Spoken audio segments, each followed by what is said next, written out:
seja muito bem-vindo, muito bem-vinda a mais uma edição do Papo com Ela. Que satisfação é ter você aqui comigo. No programa de hoje, a gente vai falar sobre os impactos que a condição de saúde mental da mãe pode causar no bebê.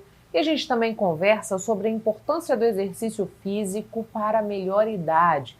Quando a gente fica idoso, por que é necessário acrescentar a atividade física na nossa rotina?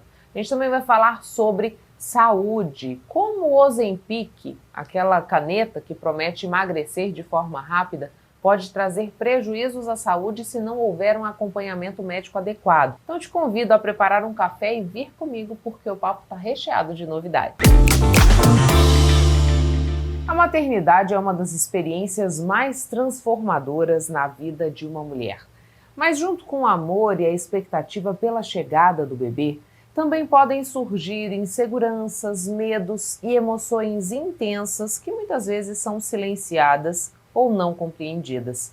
No Papo com Ela de hoje vamos falar sobre os aspectos emocionais da maternidade e como esse turbilhão de sentimentos pode impactar inclusive a saúde e o bem-estar do bebê. E para falar sobre esse assunto é que recebo hoje aqui no Papo com Ela a psicanalista Maria Maciel. Maria, muito obrigada por aceitar o nosso convite, para que a gente pudesse falar um pouco de como se dá essa relação da saúde mental materna com o desenvolvimento do bebê. Porque muitas vezes a gente acha que não tem correlação, mas existe aí um impacto. Se a gente não olha para essa saúde materna, saúde mental materna, esse bebê pode ter algum tipo de reflexo dessa condição. É isso mesmo que acontece? Primeiramente quero agradecer mais uma vez, Michele, de eu estar aqui para poder levar o conhecimento da população, não só de Cuiabá, mas toda a população, as mães, pais, o quanto isso é importante. Porque quando essa mãe ela tem uma depressão pós-parto, ela já vem com o histórico dessa gravidez e que por algum motivo não é olhada, né? Acho que é frescura talvez dessa gestante. E ali vai acumulando tudo isso. Quando essa criança nasce, essa mãe ela fica mais vulnerável à depressão, né? E o que eu falaria para você com uma mãe depressiva? Tem os primeiros 15 dias que é normal e nas mulheres ter o baby blues e que passa, né? Precisa de cuidados da rede de apoio, mas passa. Mas passando desses 15 dias, já é levantado essa alerta. E essa mãe, ela não tem esse tempo, assim, 40 dias para entrar numa depressão pós-parto. Dentro da ciência, ela é propensa a ter essa depressão pós-parto até 2 anos pós o parto. Então, tem muitas mães que no início está bem, mas depois ela começa com tristeza, ansiedade, angústia, choro, ela não tem ânimo, ela perde o desejo sexual pelo parceiro, ela às vezes fica tão vulnerável que ela começa a ganhar muito peso, ela não tem essa autoestima dela, ela não quer ir no salão. E com todo esse contexto, ela acaba esquecendo dessa criança, porque essa criança, nos primeiros meses, ela precisa de incentivo dessa mãe. E como que essa mãe vai dar incentivo se ela não está dando conta nem dela, né? Quando a gente fala de incentivo, o que seria esse incentivo esperado para ajudar no desenvolvimento dessa criança? Então, o bebê, ele reconhece essa mãe, esse pai, quando vem de uma gravidez bem trabalhada, onde esses pais conversam com esse bebê no ventre, acaricia, o companheiro acaricia essa barriga, a mãe acaricia essa barriga, porque tem gravidez que a mãe nem toca na barriga, né? Então isso já é um índice de depressão, dessa mãe não querer acariciar esse bebê dentro do ventre. Então quando vem com tudo isso e que essa criança nasce, ela reconhece essa voz da mãe, ela reconhece essa voz do pai. É engraçado que pode ter várias crianças e várias mães. Se a mãe falar, o bebê reconhece a voz da mãe, mesmo com 5, 10 dias, então reconhece. Então, é esse incentivo dessa mãe conversar, dessa mãe amamentar olhando esse bebê, dessa mãe passar, fazer carinho, né? Então, isso eu falo que é a ligação essa mãe-bebê, que isso fortalece o psique dessa criança.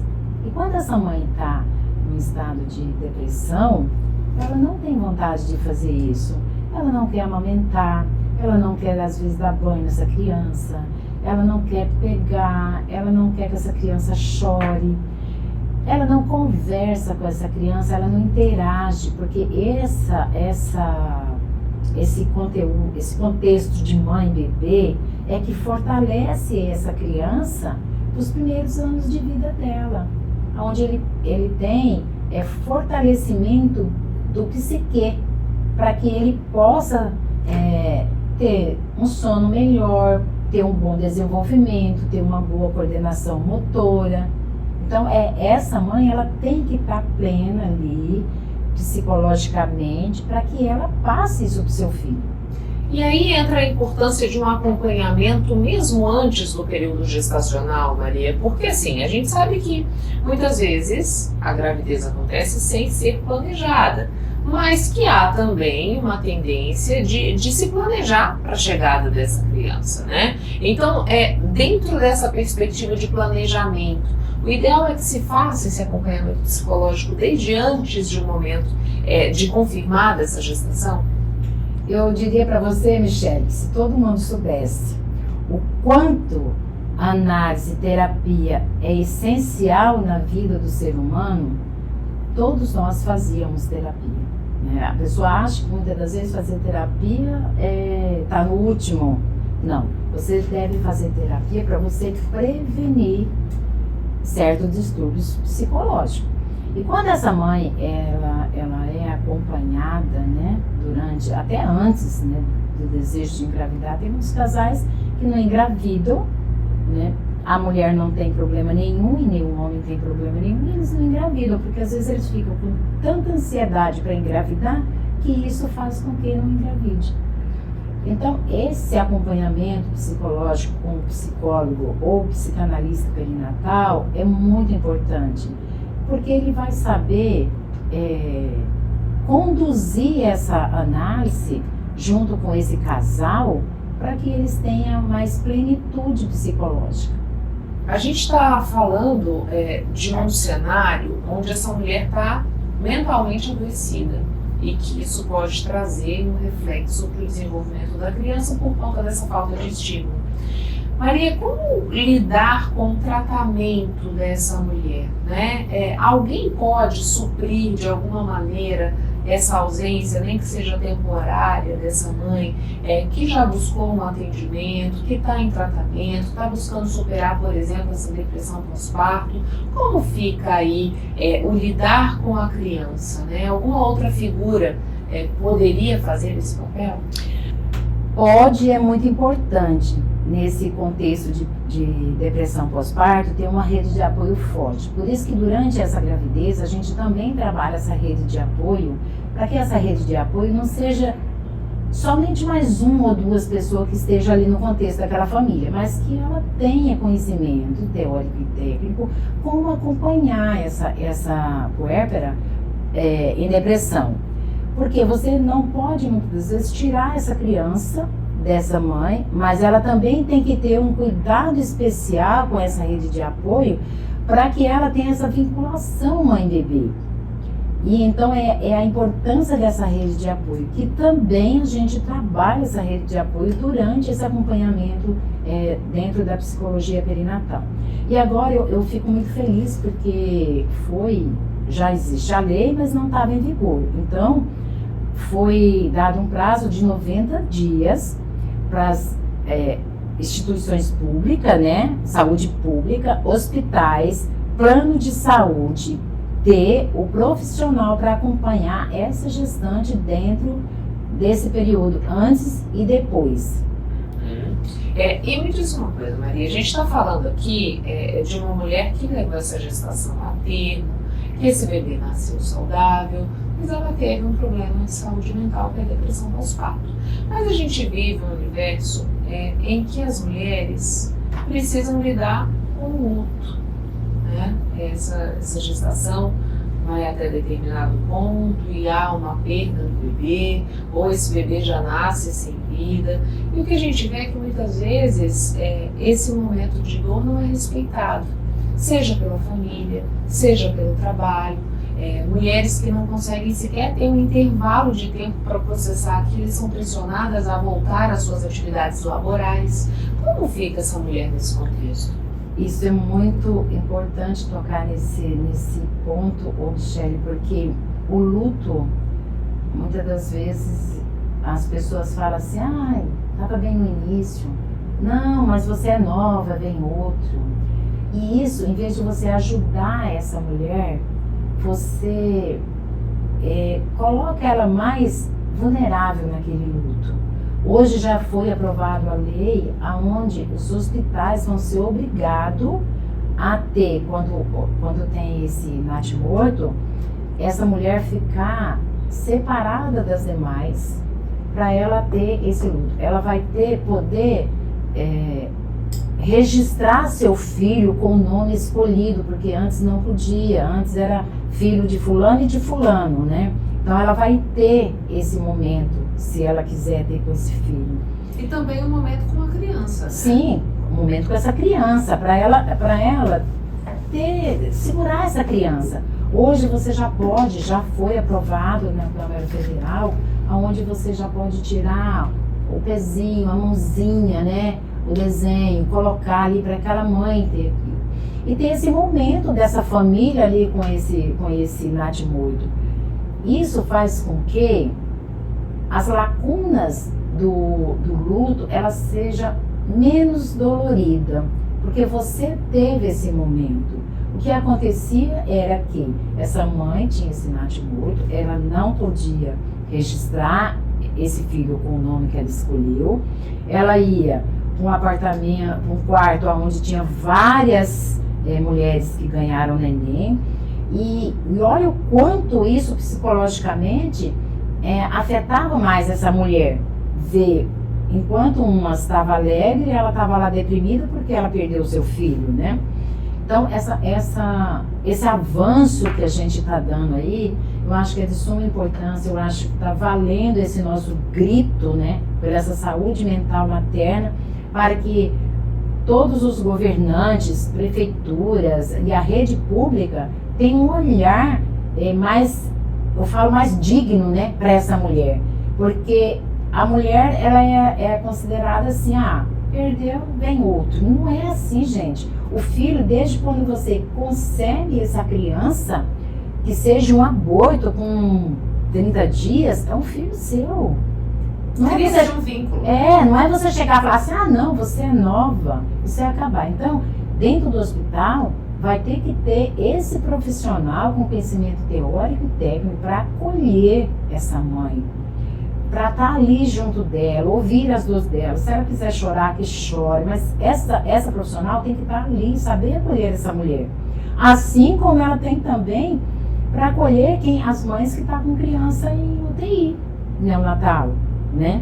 Quantas que tem aí em neonatal e a mãe fica lá, vulnerável, só vendo essa criança, não tem às vezes um profissional capacitado, com conhecimento teórico e técnico para acompanhar essa mãe. Então essa fase do luto, quando eu falo em luto, eu não falo só de morte. O luto é em geral. A criança nascer com anomalia, ela nascer prematura, né?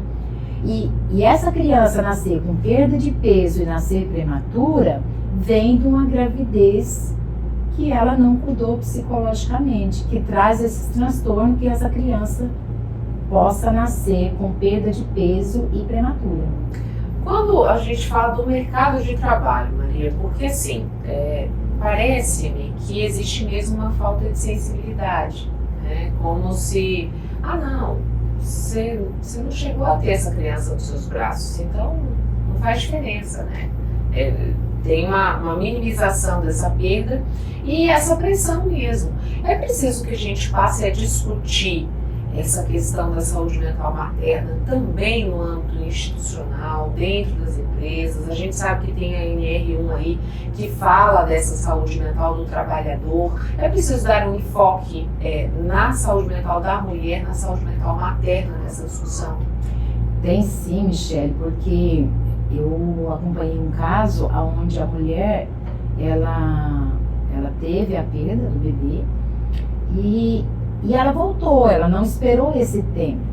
Esse tempo dessa licença maternidade, aí às vezes fala assim, mas não tem nem criança para estar olhando, né? Por que não volta logo a trabalhar? Mas a sociedade nossa, ela tem que entender que essa mulher, ela está vulnerável àquela perda. Ela passou por um luto, no geral, ela passou o luto de passar a ser mãe, ela teve o luto dessa gravidez, que ela teve essa perda, ela teve esse luto das mudanças de rotina de vida, então tudo isso é um luto. E tudo isso ela precisa de um tempo, e talvez com ajuda até medicamentosa, para que ela volte ao normal. E às vezes a sociedade enxerga como, não tem criança em casa pequena, tem que voltar a trabalhar. A mulher, ela volta no seu estado pré-gravídico 2 anos após o neném ter nascido, o bebê. 2 anos pós-parto. Então, quando a gente se fala em depressão pós-parto, o pessoal, a sociedade em si, olha só logo após o parto, e não é. Ela pode estar muito plena logo após o parto, e daí 6 meses, 1 ano, ela tem depressão. Existem mulheres que são mais propensas a quadros de depressão pós-parto? Sim, eu não diria assim, 100%, mas se ela já tem um histórico de depressão em família, em depressão dela, antes de engravidar, ela tem uma probabilidade muito grande de ter depressão pós-parto. Só que a depressão pós-parto, ela é às vezes confundida com baby blues, né? O baby blues vai até o 15º dia, no máximo 20 dias. E depois disso, se ela tiver com todos esses sintomas de tristeza, choro, ansiedade, não está olhando para aquela criança como deve olhar, não está tendo os cuidados necessários com essa criança, esquecendo de si mesma, né? Porque a mulher às vezes ela esquece de fazer o cabelo, ela esquece que ela é esposa também. E aí é um contexto muito sério, porque esse parceiro, essa parceira, tem que ter esse olhar para essa companheira e saber entender todas essas mudanças dentro dessa mulher que existe. E às vezes esse companheiro, ele não olha para esse lado. E aí onde tem as separações que vem mais prejudicar ainda o psicológico dessa mulher. E muitas vezes o que também ajuda a agravar é a cobrança que parte desse companheiro ou companheira, né? Isso mesmo. Porque ele acha que a mulher está ali e ela está plena. E eu vou falar para você, Michele, as mulheres têm vergonha de falar que está com depressão, porque elas têm medo de ser julgadas, principalmente quando é uma gravidez desejada. Porque a depressão, ela não vem só na mulher de baixa renda, ela também na mulher com poder aquisitivo alto, ela pode ter depressão. E às vezes é uma gravidez tão desejada que ela sente vergonha de falar que ela está com depressão. E aí ela vai guardando aquilo para ele. Filha, tanto por que eu tô? E não entende. E aí não procura, às vezes, o profissional com vergonha e tem vergonha de falar para a sociedade o que está sentindo, e aí ela fica doente. E ela, com essa doença dela, ela prejudica o casamento, ela prejudica o desenvolvimento desse bebê. Então tem que olhar muito isso. Então por isso que a gente está falando muito sobre saúde mental materna, como cuidar dentro do judiciário, quando uma mãe é julgada, precisa ter um profissional de conhecimento teórico e técnico da psicologia perinatal para fazer um laudo, para ajudar essa advogada a defender essa gestante. Isso a gente Tem um longo caminho ainda para ser trilhado, Nossa! né, Maria? Mas eu acredito que a gente já teve avanços nesse sentido. Olha, eu falo para você, Michele, que eu estou muito feliz com o desenvolvimento que nós tivemos pós a nossa primeira caminhada sobre a saúde mental materna. Você vai fazer, mas você não tem... vai com 10 pessoas, vai com 5 pessoas. Vamos vestir a camiseta e vamos, né? Tive um apoio, assim, sensacional da mídia aqui de Cuiabá, que ajudou a falar dessa caminhada. E depois dessa caminhada, a gente abriu porta para a gente ir na Câmara dos Vereadores, né? Já tivemos também conversando com alguns deputados, e o quanto abriu isso aí, não é só nível aqui de Cuiabá, mas a nível de Brasil, sobre essa conscientização da saúde mental materna. Então, eu estou muito feliz com essa caminhada que a gente está seguindo aí, que tem muito ainda, né, para a gente resolver aí para frente, mas eu tenho fé em Deus que a gente vai ter uma saúde mental materna de mulheres, não só aqui em Cuiabá, não só em Mato Grosso, mas no Brasil, de qualidade. Muito obrigada pelas informações. Obrigada a você, Michele. No intervalo, a gente volta já já.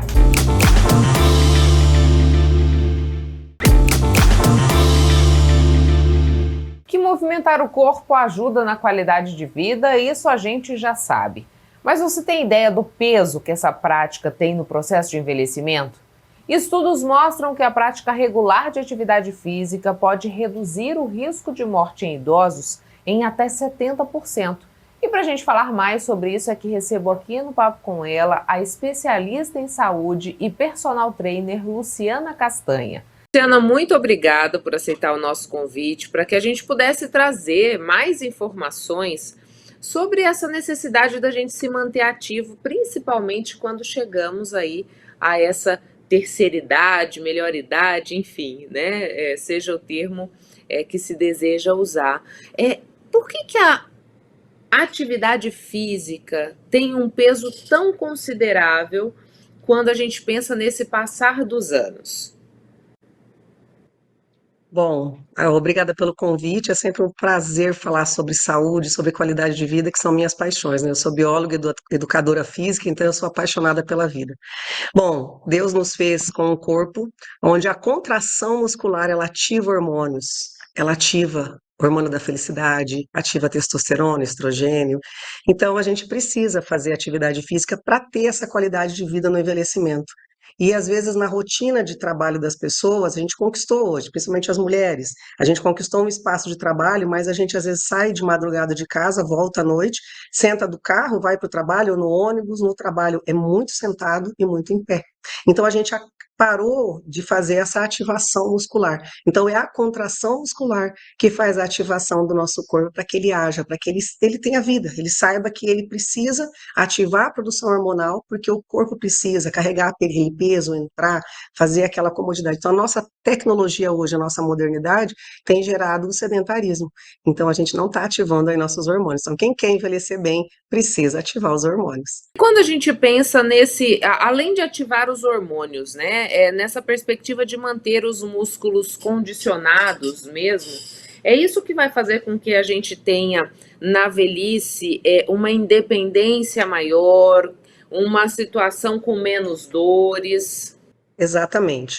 Tanto no período da pandemia, as pessoas que sobreviveram, até os intensivistas, os médicos das UTIs, eles comentavam que era a massa magra. E como que a gente consegue massa magra? Tendo uma alimentação com mais proteína e contração muscular, exercício físico, né? Pode ser atividade física em casa, né, da rotina da pessoa, mas ela precisa ter o exercício físico, é um treino sistematizado, onde ele vai contrair alguns músculos, né? Nós temos um projeto e a gente trabalha com idosos, trabalha com pessoas que não conseguem ir para uma academia, e aí esse treino é um treino de 10 minutos, 12 minutos, onde ele vai fazer coisas funcionais do dia a dia, e aí fortalece a musculatura. Então a gente orienta na parte de um plano alimentar que a gente foca no que ele precisa ter como nutriente. Eu sempre foco muito nas proteínas, porque elas são nossas construtoras, e a contração muscular.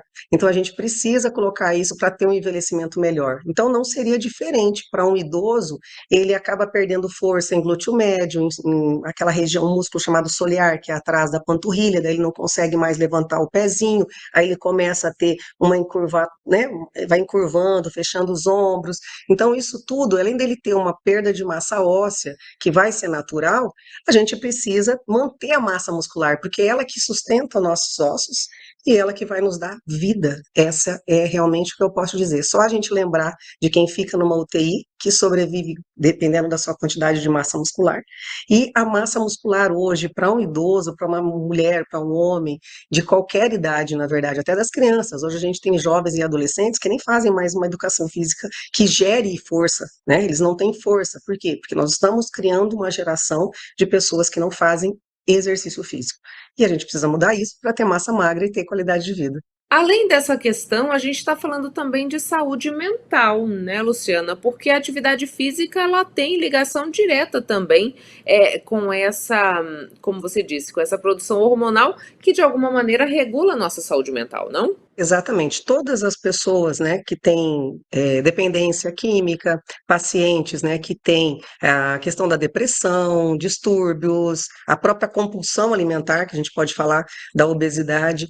Então, ao fato da pessoa fazer exercício físico sistematizado, seja em casa ou na academia, né, onde ele vê pessoas também, ele pode caminhar, tem praças, mas tem pessoas que são muito fechadas e a gente consegue fazer esse trabalho interno dentro de casa através da produção dos hormônios. Então, a gente tem a produção do hormônio do bem-estar, né, que é o que faz a diferença para a gente conseguir ter essa qualidade, esse bem-estar, que é o hormônio da felicidade, que a gente fala. A pessoa termina o exercício físico. Você pode perguntar, né, fazer uma enquete na rua amanhã, né, como que uma pessoa fica, ela vai arrastando corrente para a academia, ou então ela levanta do sofá para fazer o exercício em casa arrastando corrente. Eu tenho testemunho de centenas de alunos e alunas. E eles falam assim, nossa, como a gente fica bem depois que faz exercício físico, né? Então você vai com uma, você vai arrastando corrente com ódio. Aí você termina, você fala, nossa, ai, missão cumprida, tô feliz da vida. Por quê? Porque é a produção hormonal desse hormônio tão fantástico, que é da felicidade. E a gente também tem uma melhora na qualidade do sono quando a atividade física se faz presente? Sim, aliado com uma alimentação boa. A gente tem sempre que lembrar, né, que a gente precisa aliar uma alimentação de qualidade. Eu sempre falo, comida que Deus fez. A gente precisa desapegar dos industrializados e voltar para uma alimentação mais natural, comida que Deus fez. E o sono, ele está muito relacionado ao estresse, à ansiedade do dia.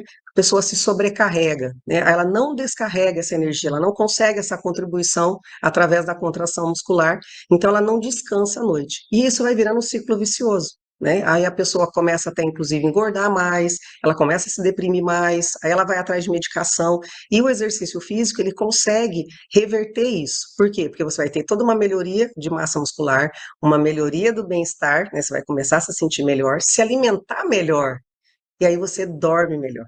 Então, realmente, o exercício físico, ele tem uma importância muito grande para a gente regular, né? Nós éramos muito mais ativos, né? Eu sou de 74, eu lembro que a gente ia para a escola a pé, a gente andava muito a pé, hoje a gente anda muito de moto, de carro, de ônibus, de bicicleta, hoje tem mercado, né? Hoje tem fast food, então as pessoas acabam não entendendo que a alimentação industrializada também atrapalha muito o sono. E eu fazendo atividade física e comendo bem, tudo vai melhorar. O sono nem se fala. Algumas pessoas têm algumas sensibilidades, intolerâncias, então elas acabam tendo que eliminar algumas coisas da rotina para poder trabalhar o sono também. Mas isso é um outro tema para a gente conversar num outro momento. E me diz uma coisa, a gente está falando dessa questão da atividade física para a terceira idade, você já disse para a gente, né, da importância de ter uma massa magra ali bem trabalhada, da produção hormonal, da qualidade da saúde mental também pelo exercício. E aqui a gente também tem uma possibilidade de promover uma socialização dessa pessoa idosa, né, que muitas vezes se vê sem uma rede de convívio que na atividade física ela pode restabelecer. Exatamente. O que que acontece? O idoso vai ficando sozinho. Os amigos já morreram, ou a família toda cresceu, os netos cresceram, e ele fica sozinho, se vê sozinho ou sozinho. E tanto em academias, quanto em estúdios, né? O próprio atendimento domiciliar, que tem muitos profissionais já atendendo a domicílio. Então, né, a família que consegue organizar isso pode buscar um educador físico para fazer esse atendimento individualizado em casa, mas esse sair de casa também é muito importante para eles, né? Isso pode acontecer a nível de municípios, tem vários municípios que têm projetos de atividade para os idosos nos centros de convivência. Então, hoje a gente já coloca esse tema em evidência. E a família que consegue colocar o seu idoso, né, o seu pai, sua mãe, avô, avó, tios, né, que já estão numa idade mais avançada, que você começou a perceber que ele está ficando ali, está encolhendo, né, a gente está ficando maior do que eles precisam ter esse convívio justamente para a questão que é da necessidade humana. O que uniu os seres humanos foi essa necessidade de ficar junto, de se proteger. E a pessoa, quando ela fica sozinha, ela acaba tendo um ciclo de depressão, né, por não ter esse convívio. Então é sempre bom observar que se o idoso ele está precisando desse acolhimento, então é levar ele para grupos de exercício físico, academia, estúdios, ou fazer o atendimento em casa, que também dá para envolver. A gente usa algumas metodologias que a gente envolve a família, envolve netos, pega dia que o neto veio da escola. Então tem um grupo aí de profissionais de educação física fazendo um trabalho muito interessante para os idosos. Aqui, além da gente trabalhar essa questão da força muscular, Luciana, também é importante a gente trabalhar com o alongamento com o passar do tempo? Sim, o alongamento e a mobilidade são coisas que a gente vai perdendo com o tempo. Quem aqui nunca viu uma criança sentadinha lá em cima do calcanhar, né? Ela fica de cócoras, então a gente já nasceu com flexibilidade. Quando a gente era pequeno, colocava os pés na cabeça, ficavam parecendo umas aranhas, né?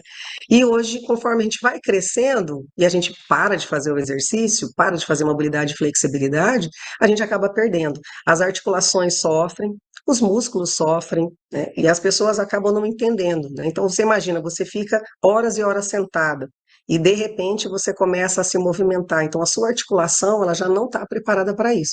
Então alongar faz parte de um processo, né? Dentro a gente trabalha isso na educação física há muitos anos, a equipe pessoal de fisioterapia também, para justamente mostrar para a população, mostrar para as pessoas, mostrar para os alunos que são exercícios que eles podem fazer antes de dormir, né?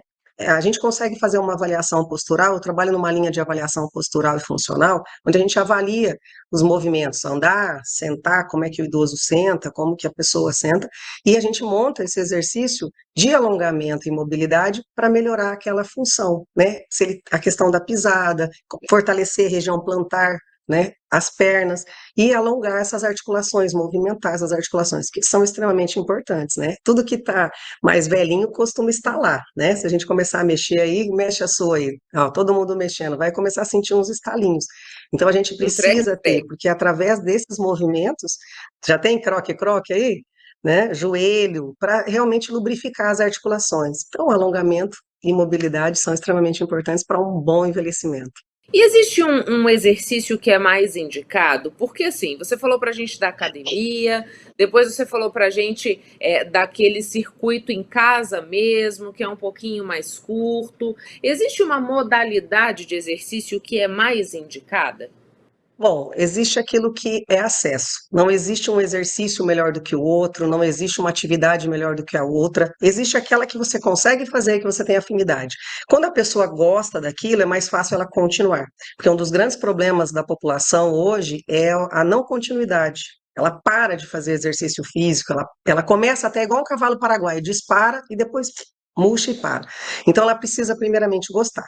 Tá? Não importa, pode ser caminhada, tem praças, né? Hoje os municípios têm aquelas praças com vários mecanismos, né? Vários equipamentos para idosos, existem academias, existem estúdios, existe pilates, né? Tem vários estúdios de pilates em todos os municípios. Então, o acesso hoje é muito bom e a própria política de ação social hoje dos municípios, eles têm esse serviço nos centros de convivência para o idoso. Então, movimentação, tem fisioterapeuta, tem educador físico, né? Eu moro em Barra do Bugres e aqui a equipe faz um trabalho fantástico, tanto da saúde quanto da ação social, com os idosos, com as pessoas que estão envelhecendo, mas elas precisam querer. Então, o querer é o mais importante. Quando a pessoa não gosta, mas ela tem uma recomendação médica, aí a família acaba tendo que interferir, né?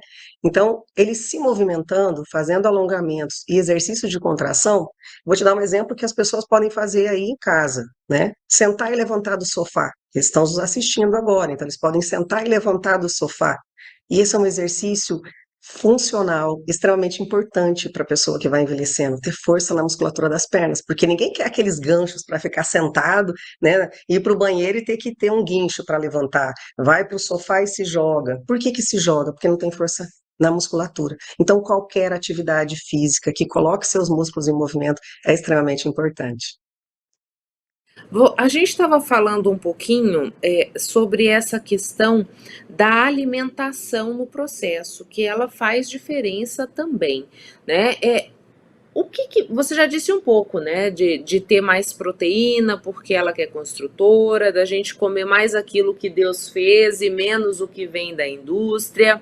Quando a gente vai nesse processo de envelhecimento, Luciana, existe algo que não pode faltar nesse cardápio? Existe algo que deve ficar fora de uma vez? Porque assim, a gente sabe que dependendo do que a gente se alimenta e dependendo se a gente está sedentário ou não, algumas doenças podem aparecer, né? Como a hipertensão, como o colesterol alto, a diabetes. Então, eu queria que você pudesse falar um pouco nessa perspectiva. Maravilha. Bom, na parte da alimentação, a minha metodologia é sempre comer o que Deus fez. Para algumas pessoas, essa já é uma estratégia fantástica, tirar os industrializados. Faça seu pão, faça seu bolo, né? Faça a sua comida. Por quê? O pão, o bolo, o biscoito, aquelas coiseiras que eles têm lá no mercado, tem produtos químicos que vão fazer com que eles aturem meses lá nas gôndolas do mercado. Mas vamos pensar numa comida básica brasileira: arroz com feijão, uma salada de legumes e folhas e carne. Seja carne de frango, o filé suíno é muito bom, bastante proteína a cada 100 gramas. Então, o arroz e o feijão, os dois juntos, têm todos os aminoácidos essenciais que o nosso corpo precisa. Então, é extremamente importante as pessoas entenderem que comida de verdade é o que nos salva. Se você pegar todos os artigos científicos que falam sobre longevidade, os idosos comem comida de verdade e se mantêm ativos. Então, comer comida que Deus fez. Eu brinco, eu tenho uma metodologia que eu uso um prato, aí eu divido ele no meio. 50% do prato você coloca de vegetais, legumes e verduras que você gosta. Não é o que o médico falou, alguém falou que é bom. Ah, me falaram que é bom, mas você faz, come com aquele ódio. Não, tenta colocar. Gosta só de tomate? Coloca só tomate, então. Na outra parte, você põe o arroz e o feijão. Aí o que que pode substituir? Um macarrão, uma polenta, né? Que substituir esse arroz. Mas sempre ter essa mentalidade que o feijão completa o arroz. E embaixo você colocar uma carne, colocar ovos. Por que as fontes animais de proteína? Eu sei que tem muita linha vegana, um pessoal com uma linha vegetariana, mas tanto o vegetal e os grãos e sementes, eles não têm, né? Todos os vegetais em si, eles têm uma baixa quantidade de proteína e mesmo que ele tendo baixa, ele tem baixa biodisponibilidade, que é o mais importante. A proteína animal, ela é mais biodisponível, então um idoso, qualquer pessoa que venha comer uma carne, ele tem uma quantidade muito maior de proteína. Por exemplo, em 100 gramas de peito de frango, você tem uma média de 22 gramas de proteína, que é muito melhor. Né? Então, é comer comida de verdade mesmo e tentar gostar desse caminho, gostar e esquecer mercado, né? Vamos fazer uma campanha para o pessoal comer menos porcaria e comer mais comida que Deus fez. A gente vê muito também agora, Luciana, se falar assim, ah, tem whey protein, tem creatina, tem suplementação disso, daquilo, daquele outro. Isso é importante nesse contexto do envelhecer com saúde, tentar preservar ao máximo essa condição de qualidade de vida. Como que você vê essa suplementação? Então, a suplementação, ela entra quando tanto jovens, adultos e idosos não conseguem tirar da alimentação. Como que o médico sabe disso? Ele faz exames. Agora, o que que tem acontecido? As pessoas deixam de comer comida de verdade e vão comer esses produtos industrializados. O whey, o carnibol, que é da proteína da carne, são produtos industrializados. Eu consigo tirar da carne? Muito mais fácil e muito mais barato. Quanto que custa um whey protein? R$ 300. Quanto custa um quilo de carne? Né? Então a gente tem que pensar nisso. Ah, eu vou usar ali 2, 3 scoops, uma coisa que você poderia tirar da comida. Então, para você suplementar, é só com indicação de necessidade. Então, não é necessário, você consegue tirar da alimentação a quantidade, sim, desde que você aprenda, né, a fazer essas dosagens. Pessoas que têm necessidade, pacientes, podem buscar um nutricionista para fazer os cálculos específicos, médicos, nutrólogos, até o médico clínico geral do PSF consegue fazer essa equiparação para o diabético, para o hipertenso. Então, é importante evitar muito sódio que tem nos industrializados, comer comida de verdade, priorizar as carnes, né? Um filé de suíno hoje é uma carne barata e alto teor de densidade nutricional, com muita proteína e vitaminas. A gente está chegando ao fim da nossa conversa, Luciana. Queria deixar o espaço aberto agora para você fazer um chamamento, né? Porque, como você disse, a gente tem visto a nossa sociedade se perder na tecnologia, o sedentarismo está muito presente, isso não só idosos, mas temos também aí crianças e adolescentes nessa perspectiva. Então, fica o espaço aberto para que você possa aí fazer um chamamento para quem nos assiste. Bom, quem precisar de auxílio é só buscar por mim, né? Eu estou no Instagram, Luciana Castanha, e nós temos ali todo um protocolo de acompanhamento, tanto para adultos quanto para idosos. Buscarem profissionais que podem estar auxiliando nesse processo e buscar realmente informações, como vocês estão fazendo, estão de parabéns, porque as pessoas precisam saber que elas precisam se movimentar, comer comida de verdade, dar um tempo nesse tanto de industrializados, né? As pessoas às vezes têm medo de um carboidrato, têm medo de um arroz, têm medo de um feijão, mas ela não deixa o refrigerante, não deixa o açúcar, não deixa coisas que estão fazendo mal, né? Então, quem precisar de qualquer informação pode me buscar pelo telefone 65 999721973, que eu tenho o maior prazer em ajudar, informar, auxiliar, tá? É uma paixão. Eu fiz biologia para salvar e depois eu fiz educação física para continuar. E essa área é uma área que é encantadora e nós precisamos sim, para ter menos dor, para ter qualidade de vida, ter força muscular e poder aproveitar tudo que Deus nos fez. Pessoal, o tempo seco está chegando e durante esse período aumentam as queimadas. Provocar incêndio, seja no campo ou na cidade, além de proibido, é crime. O governo de Mato Grosso está preparado para combater os incêndios, com novas viaturas, equipamentos e pessoal treinado para localizar e punir quem coloca fogo. O nosso sistema de monitoramento via satélite identifica as queimadas em tempo real e os criminosos que desrespeitarem o período proibitivo serão localizados e penalizados.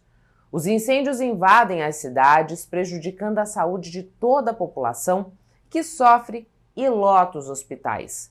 Por isso, aqui no nosso estado de Mato Grosso, é tolerância zero contra os crimes ambientais. Denuncie ligando 193. Eu vou repetir para você não esquecer. Denuncie ligando 193. Esse é um recado do governo de Mato Grosso. O papo faz uma breve pausa e volta já já. Não saia daí.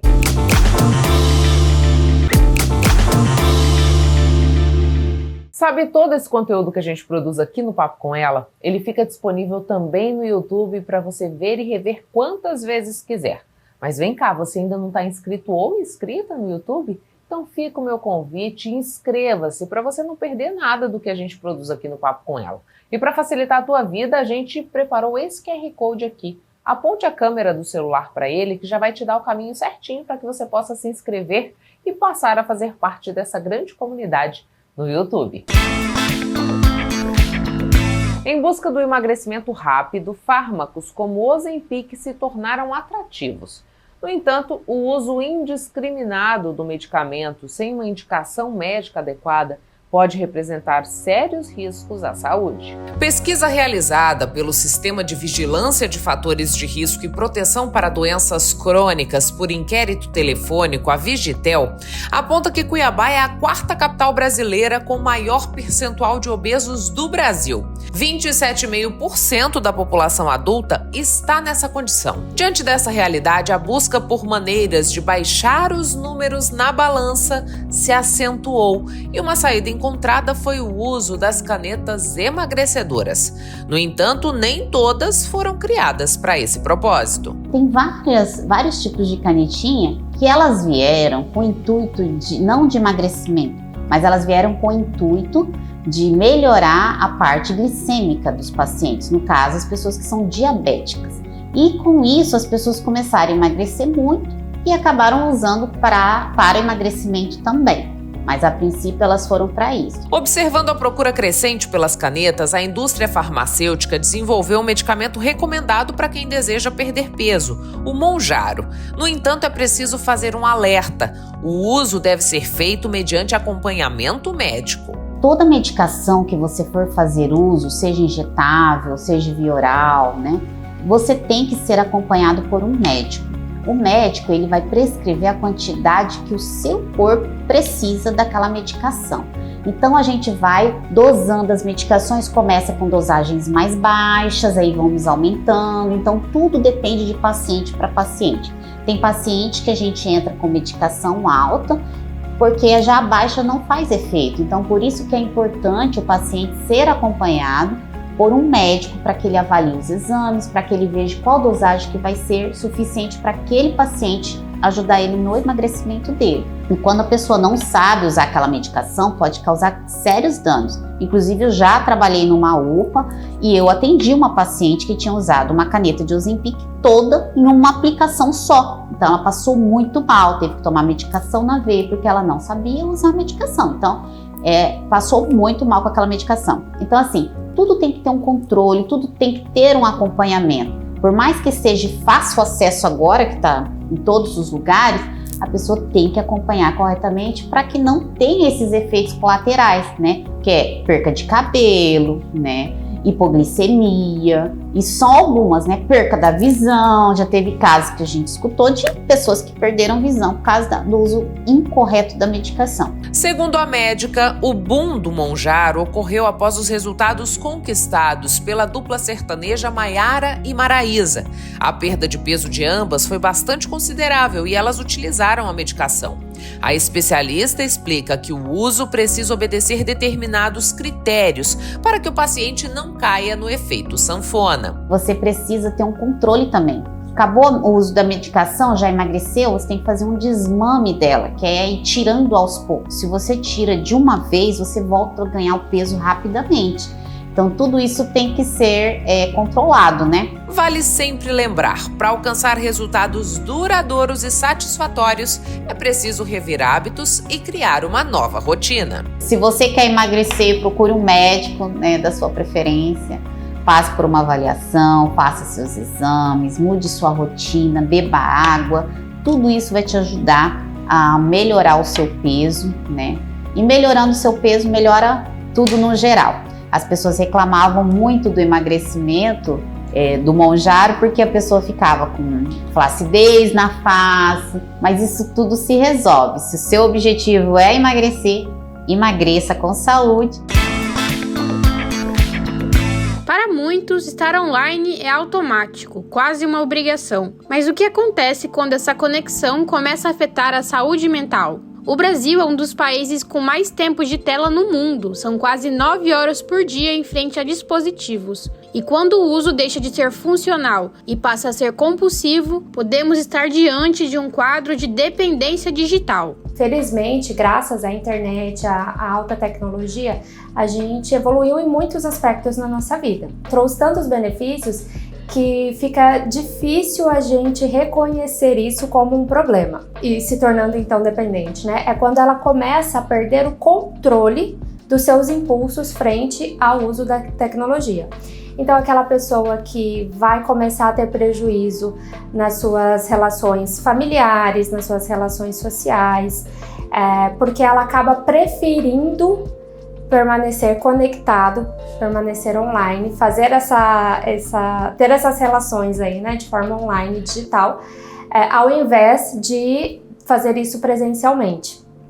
Então, o prejuízo nas relações familiares começa a prejudicar o seu desempenho escolar ou profissional, porque ele impacta aí na capacidade atencional, Então, a pessoa ela acaba tendo prejuízos mesmo no seu nível de atenção, capacidade de reter informações. Então, isso vai trazer um prejuízo aí no seu desempenho escolar, no seu trabalho. Esse tipo de dependência costuma aparecer junto de outros transtornos, como a ansiedade e a depressão, e nem sempre é percebido. Mas uma coisa muito percebida dentro de consultório é o uso excessivo da internet como uma comorbidade das outras desordens aí emocionais. Então, assim, uma pessoa que ela tem depressão, por exemplo, o público depressivo, ele é um público mais vulnerável à dependência tecnológica. Por quê? É um público que vai ter mais dificuldade de interação social, que vai preferir aí ter uma tendência, na verdade, ao isolamento. Então, as redes sociais, elas acabam entrando como um recurso mesmo, né, para essa pessoa.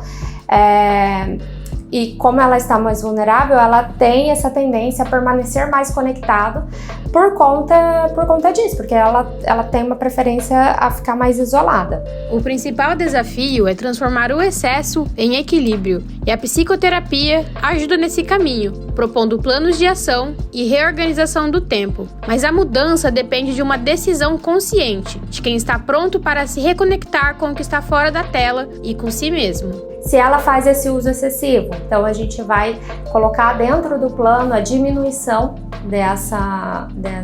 desse uso. E de novo, quando eu falo um esforço consciente, eu estou dizendo que não vai ser fácil. Mas a pessoa, a partir do momento que ela reconhece essa dificuldade, os impactos que isso tem na sua vida e que ela está aqui para resolver essa situação, ela passa por um processo de decisão de vou enfrentar essas dificuldades. E enfrentar dificuldade não significa que vai ser fácil. Reduza, sei lá, o tempo de tela de 3 horas para 2 horas, vamos pensar assim no começo, né? Para que nessa 1 hora ela faça outras atividades que treinem ela frente às suas dificuldades emocionais. E, consequentemente, a gente vai fazendo essa inversão, né? Menos tempo de tela, mais tempo de interação. Chegamos ao fim de mais uma edição do Papo com Ela. Eu agradeço a você que ficou comigo até este momento. É sempre uma honra poder contar com a sua companhia. Mas antes de ir embora, eu quero te fazer um pedido. Siga o Papo com Ela no Instagram, no Facebook, no TikTok. Inscreva-se no nosso canal no YouTube. E antes de ir embora, também quero te lembrar que você pode nos ajudar a fazer o papo. Para isso, mande lá a sua sugestão, quem você gostaria de ver entrevistado aqui na bancada ou que assuntos você gostaria de ver nas nossas reportagens. Para isso, faça contato pelas nossas redes sociais ou por esse endereço de e-mail que aparece na sua tela. Tenha um excelente fim de semana, na semana que vem eu estou de volta e espero mais uma vez contar com a sua companhia. Um beijo e até lá!